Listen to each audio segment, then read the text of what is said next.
Ask Reddit, what is one memory that never fails to make you smile every time you think about it? My mom found out she had stage 4 lung cancer when I was 2 and passed away when I was 6.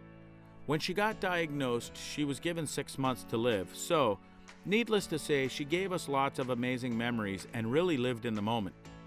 The one story I always tell when talking about my mom was how one day she let me and my older sister stay home, which was a big deal in 1st and 3rd grade already. We went to Bulk Barn and got every item we wanted. When we got home, we snuggled in my parents' bed, spread out, and what felt like a never-ending amount of bags of chocolate candy, and watched Disney movies all afternoon. When my dad came home from work, he just jumped right in and joined us. It was right before she went into hospice, and the last good day I remember her having before she passed, so the memory holds a special place in my heart. About a year ago, I was in a discount grocery store. I had about $20 left after bills and rent, so was having to carefully pick what to buy. In the end, after umming and ahhing for a couple of minutes over whether I could afford to spend $6 on coffee, I put it back on the shelf and went to the register. As I'm walking out of the shop, I hear a woman call after me, "Young man, you forgot this." I turn around and she thrusts the jar of coffee into my bag. I go to protest and she cuts me off saying, "I remember what it was like, not having enough money and having to go without. You take that coffee and enjoy it, mate." The biggest smile on her face. She was like a beacon of light during one of my darkest times, and I always remember her. With every cup of coffee, I can't help but smile. Because now each cup reminds me that there are truly good people in the world. Never thought much of Reddit karma, but am surprised and very appreciative to have gotten 8,000 upvotes and gold for this story, but more so for seeing how people have responded. I am glad my story has cheered and helped so many of you. I dedicate this, by far my highest voted post, to Margaret. If by some chance you're reading this, thank you again for the coffee, and I hope you are well. I've paid forward your kind deed several times since then, and hope in some way it has circled back to you. I sometimes wonder if you know just how much impact you made on me and my outlook on life that day. Also fix spelling. Always remember there are good and kind people out there. Don't let a few bad apples ruin humanity for you. For years I did, and I've only recently learnt this lesson. If you take anything away from this post, let it be that. Bike tours with Grandpa. He sure was the sun. I'm waiting for Grandpa to come and say, "Here comes the sun." Do. Mine was too. I only ever wanted a fishing rod as a young girl, and no pink or girl-colored ones were made back then. My grandpa found the least brown one and gave it to me for my 12th birthday, and we went fishing that very morning. Redid my boat license recently after moving interstate, and had my male cousins tell me how proud he would have been, as were they. My daughter was born in July. The following fall, she often would cry at night. I would wrap her in a blanket and take her for a walk. Moments after we got into the cool fall air, she would fall asleep, but I would make the walk last as long as I could. Now every fall when the first cool evening hits, I smile and often take a walk. Kind of similar experience with me. My daughter would often suffer from colic as a baby, and despite the meds, most times she would keep on wailing.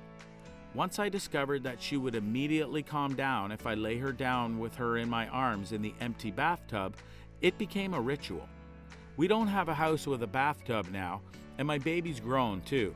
But whenever I see a picture of a cozy bathtub, I cannot help but smile, remembering the sense of comfort she felt.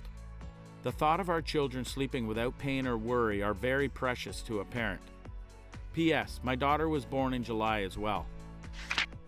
When my friend got hit in the face with a piece of broccoli at a hibachi restaurant.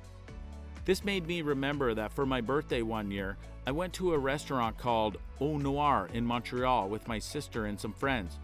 The wait staff is people who are blind, and you eat in the dark. My sister managed to throw a mushroom at me and hit me right in the middle of my forehead. Of course, I threw one back, but in the dark I missed and could not tell where it went. About 5 minutes later, we just hear, "There's something slimy on my chair," from someone who had just been seated. We about died laughing. Also, being sung happy birthday in complete darkness takes all the awkwardness out of it. No one's staring at you, and you don't have to look at anyone or anything. My favorite childhood memory is, always will be, sitting at the kitchen table having a coffee with my mom. We would just sit and talk for hours about everything over a pot of coffee.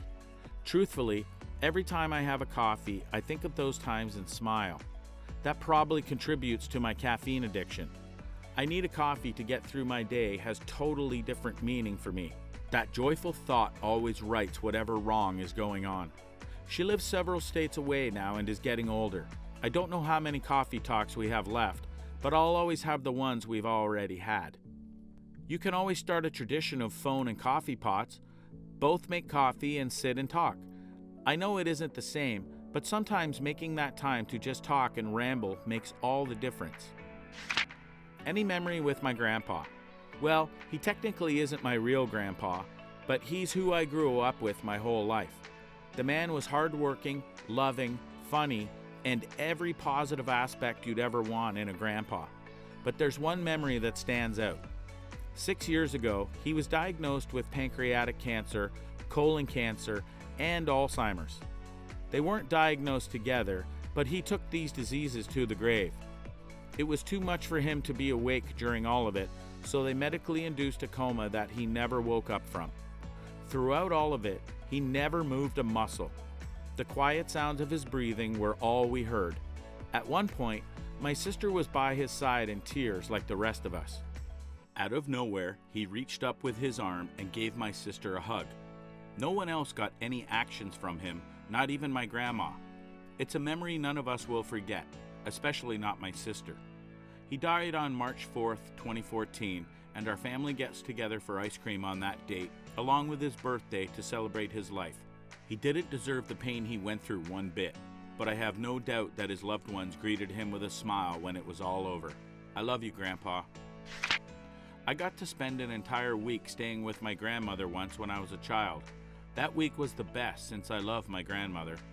We would scrapbook, sew, bake cookies, and do puzzles together. I was so happy to be able to spend time with her like that. She was my favorite person in the world. I loved my grandmother so much that when I was a little kid, what I wanted to be when I grew up was a grandmother. She's no longer alive, so I'm relearning how to sew during the quarantine, and I'm going to make a quilt with some of her old quilt blocks. I can relate so much to this. I had a pretty lonely childhood. No siblings, no kids my age lived nearby. The few friends that I had all lived a couple of miles away. Parents worked full-time, and so I usually had to keep myself entertained. Sporadically, I used to spend the night at Grandma's place whenever my parents had to go to some place late at night, and I always loved it because she was always up to do things together with me, so I didn't have to keep myself entertained. Then at some point, I heard that my cousins stayed an entire week at their grandparents' place just for fun. This may sound weird, but up until that point, I didn't know that that was a thing that other kids sometimes did. So of course I wanted to do that as well, and so I did. It was just so much fun, and later I did it again a few times. I did arts and crafts, story time, etc. as a volunteer at the Children's Hospital. Definitely when my favorite kid found a bone marrow donor. They have a large golden bell at the front of the ward that kids ring when they finish chemotherapy. She hadn't finished yet, but she just went up to the bell and karate chopped it. I drunkenly signed up as a bone marrow donor last night. I secretly really hope it works out, and I actually help someone. One of the better drunk decisions. Nice, man. The first time my daughter spoke an intelligible word. She woke up in the morning and looking at me said, "Papa." The funny part is that my wife had, according to her, the perfect plan. She would say repeatedly to the baby the word "Papa." Then supposedly when the baby would need anything, she would call me and not my wife. It worked until a certain point. Now she's jealous that the first word was "Papa," but when the baby wants something, she calls for her mommy most of the times. I did the same with our first, secretly repeated "Dad, Dad, Dad, Dad" to him every chance I got. Seeing the happiness light up on my husband when the first word out of his beloved son's mouth was his name was absolutely worth it. My mom would sing and dance in the kitchen every Sunday morning when I was growing up. Times were always tough and money was always tight, but my mom always made sure we were happy and healthy. One particular day when I was 8, I was woken up by the sound of Gloria Gaynor's "I Will Survive" blasting through the house and my mom singing off-key. As I walked to the kitchen, the smell of chorizo and eggs filled the air, and there I saw her. My mom, who only a few days earlier looked so miserable with her life, was dancing her heart out with a spatula in her hand. When she passed away 7 years later, I cried every time I thought of her, except for this memory. This is the only memory that got me through her death. It not only makes me smile every time I think of it, but it's my favorite memory of all time because I'm so lucky to remember her for who she was.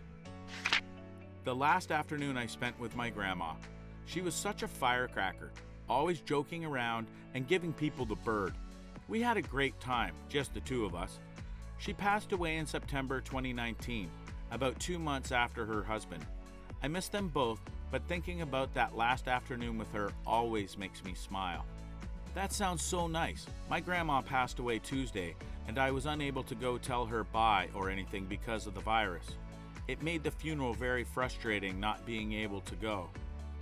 One time, my brother said something funny while I was eating cereal, and I had a huge mouthful of unchewed mini-wheats and milk, and I started to laugh, but then my sister said something funnier, and then I thought of the most epic funny thing to say, but I was trapped in the state of laughter, trying not to spit out or choke on my food, which actually made me laugh even harder because of the situation I was in.